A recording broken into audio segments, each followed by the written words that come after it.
تو میں ایک حدیث پاک امام بہقی کی لکھی ہوئی عرض کرتا ہوں. نبی پاک علیہ السلام کے ایک صحابی آئے اور ان کا سر پھٹا ہوا تھا،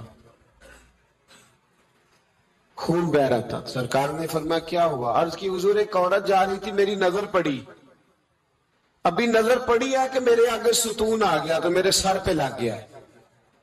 نبی پاک صلی اللہ علیہ وسلم نے فرمایا تیرے لیے خوشخبری ہے، اگر دنیا میں تیری غلطی کی تجھے سزا ملی ہے تو پھر رب تجھے قیامت میں سزا نہیں دے گا. پھر اللہ قیامت میں سزا، بعض گناہ ایسے ہیں جن کی یہاں بھی سزا ملے گی اور وہاں بھی ملے، لیکن میرے بھائی پہلی بات یہ ہے کہ اللہ تعالیٰ اس غلطی کی یہی سزا دے لے اور دعا فرمائے اللہ تبارک و تعالیٰ یہاں بھی معافی عطا فرمائے وہاں بھی معافی عطا فرمائے، اللہ درگزر ہی فرمائے. لیکن میرے بھائی ایک تو یہ سزا، ایک سزا یہ ہوتی ہے کہ انسان جب گناہ کرنے لگتا ہے تو اللہ نعمتوں کے دروازے کھولتا ہے، مہلت دیتا ہے. 500 سال تک فرعون کو مہلت دی. کتنے؟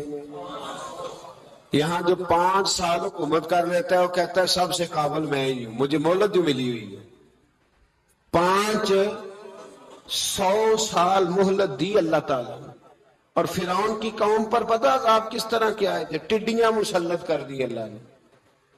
یہ گھومتی نہیں چھوٹی سی، ہم اپنی زبان میں اس کو کچھ لوگ مختلف ناموں سے یاد کرتے ہیں، کوئی مکڑی کہتا ہے، کوئی کچھ کہتا ہے. مسلط کر دی، جاتی نہیں. ان پر بنی اسرائیل کے ان مقابل جو فرعون کی قوم تھی ان پر الزام اس طرح کا عذاب آیا کہ مینڈک مسلط کر دی اللہ تعالیٰ. برتن کھولتے تھے اندر مینڈک نکلتا تھا. دنیا کی ہر دوائی استعمال کرتے تھے لیکن مینڈک نکل آتا تھا. تھوڑا سا سمجھا کریں چیزوں کو. حضرت فضیل بن عیاض رحمت اللہ تعالی علیہ گھوڑے پہ بیٹھے تھے، گھوڑا شرارت کرنے لگ گیا، اچھلنے لگ گیا، کودنے لگ گیا. تو حضرت فضیل بن عیاض نیچے اترے، ایک کونے میں جا کے نماز کی نیت باندھ لی، 2 رکعت نماز پڑھی، پھر دیر تک استغفار پڑھتے رہے، روتے رہے، دعا کرتے رہے. واپس آئے، خادم عرض کرنے لگے حضور سمجھ نہیں آئی، گھوڑے نے تھوڑی سی شرارت کی، وہ بدکا ہے، آپ نے اس کو چھوڑا ہے اور چھوڑ کر کے آپ نماز میں لگ گئے. تو حضرت فضیل بن عیاض فرمانے لگے جب بندہ اللہ کی نافرمانی کرتا ہے نا تو جو چیزیں اس کی فرما بردار ہوتی ہیں وہ اس کی نافرمانی کرنے لگ جاتی. تو مجھے محسوس ہوا تھا کہ میں نے کہیں اللہ کی نافرمانی کی ہے، اس لیے ایسا ہوا ہے کہ میرے گھوڑے نے میری، تو میں توبہ کرنے لگا ہوں. اور اب دیکھتا ہوں بیٹھ کے بھلا کیا ہوتا ہے. میں نے سچی توبہ، حالانکہ مجھے یاد نہیں کہ میں کہاں بولا، پر کھری اور سچی توبہ کی. دوبارہ گھوڑے پہ بیٹھے تو گھوڑا بالکل صحیح ہو کے ساتھ چلنے لگ گیا. میرے بھائی جب یہ تنبیہ ہے اللہ کی طرف سے، یہ متنبہ کیا جاتا ہے کہ تو بعد آ جا. بہت ساری جگہوں پہ انسان کو وقتی طور پر اگر سزا مل جائے. نبی پاک علیہ السلام کی خدمت میں ایک صحابی آئے، بات مضبوط کر دوں، واقعہ سنایا ہے نا تو کچھ لوگ سمجھتے ہیں کہ یہ واقعہ. اللہ کریم نے سورہ نحل کے اندر ارشاد فرمایا من عامل صالحا من ذکر او انثی، فرمایا جو بھی اچھے عمل کرے چاہے مرد ہو چاہے عورت ہو، وَهُوَ مُؤْمِن، شرط یہ ہے کہ مومن ہو، فَلَنُحْيِيَنَّهُ حَيَاةً طَيِّبَةً، فرمایا ہم اسے پاکیزہ زندگی عطا فرما دیں گے، حیات طیبہ دے دیں گے اسے، پاکیزہ زندگی. شرط کیا ہے؟ من عامل صالحا، نیک عمل کرے. کون سے عمل کرے؟ اٹھنا بیٹھنا کھانا پینا چلنا سونا جاگنا محتاط ہو اس کا، وہ نیکی کرے.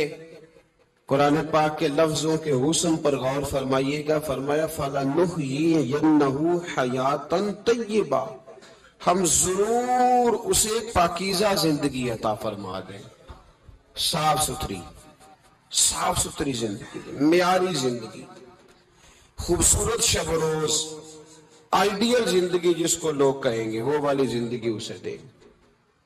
اور دوسرے مقام پر سورہ طٰہٰ کی آیت نمبر 124 میں فرمایا وَمَنْ أَعْرَضَ عَنْ ذِكْرِي، جو ہمارے ذکر سے منہ پھیرے گا،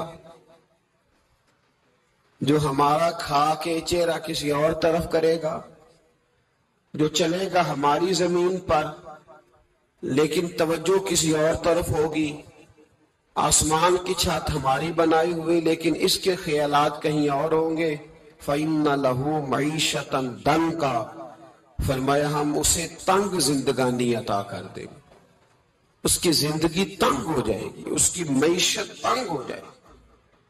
گناہ زندگی کو تنگ کر دیتے ہیں، نیکی زندگی میں آسانی پیدا کرتی ہے۔ آپ کو اگر زندگی میں سکون چاہیے ہو تو آپ کسی غریب کی خدمت کر کے دیکھیں، اللہ کتنا سکون عطا کرتا ہے۔ آپ بڑے پاورفل بھی ہیں، بڑے طاقتور بھی ہیں اور بڑے باوقار بھی ہیں، لیکن کسی کو گالی دے کے آپ کا دل کبھی ٹھنڈا نہیں ہوگا، تکلیف ہوگی، اس کے اندر آزمائش ہوگی۔ ڈاکٹر ریسرچ کرتے ہیں، ڈاکٹر وہ کہتے ہیں گناہ کرنے سے آدمی جسمانی طور پر کمزور ہوتا ہے، لیکن وہی عمل اگر وہ بطور نیکی کرتا ہے تو اللہ اس میں اسے قوت عطا فرماتا ہے، اسی عمل میں اللہ اسے قوت عطا کر دیتا ہے۔ میں صرف اشارہ دے رہا ہوں، اس بات کی تفصیل میں نہیں جانا چاہتا۔ میرے عزیز یہ یاد رکھیں کہ نیکی آپ کو سکون دے گی، نیکی آپ کو ٹھنڈا کرے۔ اللہ تبارک و تعالی نے قوموں پہ عذاب نازل کیا اور قرآن مجید فرقان حمید نے ان قوموں کے تذکرے بیان فرمائے۔ بھائی کس لیے بیان کیے؟ کہ ہم عبرت حاصل کریں، ہم یہ غور کر لیں کہ یہ کام ہم نے نہیں کرنا، اس کام سے ہم نے بچنا ہے، ہم نے غور کرنا ہے کہ یہ چیز ہمارے اندر۔ لوگ کہتے ہیں نہیں جی نہیں، ہم پہ یہ عذاب نہیں آئے گا، بالکل نہیں آئے گا، اس میں شک نہیں۔ پر اللہ نے بیان کس لیے کیا تھا؟ بیان کیا قرآن مجید معاذ اللہ کسی ایسی چیز کا بیان کرتا ہے جس کی ضرورت نہ ہو؟ قرآن پاک نے ایک ایک حرف ایسا بیان کیا جس کی مسلمان کو ضرورت تھی۔ قوم میں نوح کا ذکر فرمایا قرآن پاک نے، حضرت نوح علیہ السلام کی قوم کو حضرت نوح علیہ السلام نے 1500 سال سمجھایا، کچھ لوگوں نے 950 سال لکھا ہے نا، اعلیٰ حضرت نے لکھا ہے 1500 سال عمر ہوئی حضرت نوح علیہ السلام۔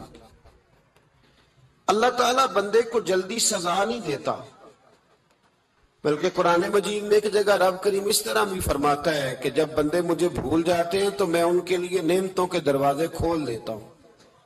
بندہ سمجھتا ہے کہ میں کچھ تو ہے نا کہ میرے اندر کہ میں جدھر جاتا ہوں خیر ہی خیر ہو جاتی ہے، وہ سمجھتا ہے کہ میری عقل ہے، حالانکہ اللہ اسے ڈھیل دیتا ہے، اللہ اسے ڈھیل دیتا ہے۔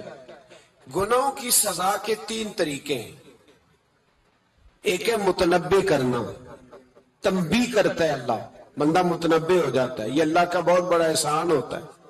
ایک ہوتا ہے مہلت دینا، اور ایک تیسرا ہوتا ہے اللہ خفیہ تدبیر کرتا ہے۔ تھوڑا سا سمجھیے گا، انسان پر کوئی آزمائش آئی، فوراً اس کی چھٹی اس نے کہا کہ وہ فلاں جگہ غلطی کی تھی تب ایسا ہوا ہے۔ ہوتا ہے نا کئی دفعہ آواز آتی ہے نا اندر سے، چلے بول دے کچھ نہیں ہوتا آپ کو، اللہ جانتا ہے یہاں کوئی کچھ نہیں کہے گا آپ کو، اور ہماری تو ویڈیو بھی نہیں گھومتی، یعنی خبر بھی نہیں ہو کہ کس نے ہاں کر دی کس نے نہ کر دی۔ آپ بغیر ٹینشن کے بات چیت کریں، آج کچھ نہیں ہوتا انشاءاللہ تعالی۔ آتی ہے اندر سے آواز، میں آپ سے اس لیے ان چیزوں کی تصدیق کراتا ہوں کہ باقیوں کو بھی آتی ہے کہ نہیں، اس لیے تصدیق۔ کبھی کوئی کسی جگہ انسان پریشان ہوتا ہے تو محسوس کرتا ہے کہ وہاں مجھ سے ہوتا ہے نا جی، جس کو یہ نصیب ہو جائے بڑا خوش نصیب آدمی ہے۔ حضرت مولا علی فرماتے اگر تجھے دنیا میں سزا مل گئی تو بچ گیا ہے، سمجھ پھر اللہ کرم کرے گا، آخرت میں سزا نہیں دے گا۔ اور یہ یاد رکھ لے، وما اصابکم من مصیبت فبما کسبت ایدیکم ویعفو عن کثیر۔ اللہ فرماتا ہے دنیا میں تجھے جو بھی تکلیف پہنچتی ہے وہ تیرے ہاتھوں کے کرتوتوں کی وجہ سے پہنچتی، ویعفو عن کثیر، فرمایا کثیر گناہ تو میں ویسے ہی معاف کر دیتا ہوں۔ یہ جو تیری زندگی میں دکھ ہے نا، یہ بھی میری قلیل سزائیں ہیں، یہ کثیر پر سزا یہ قلیل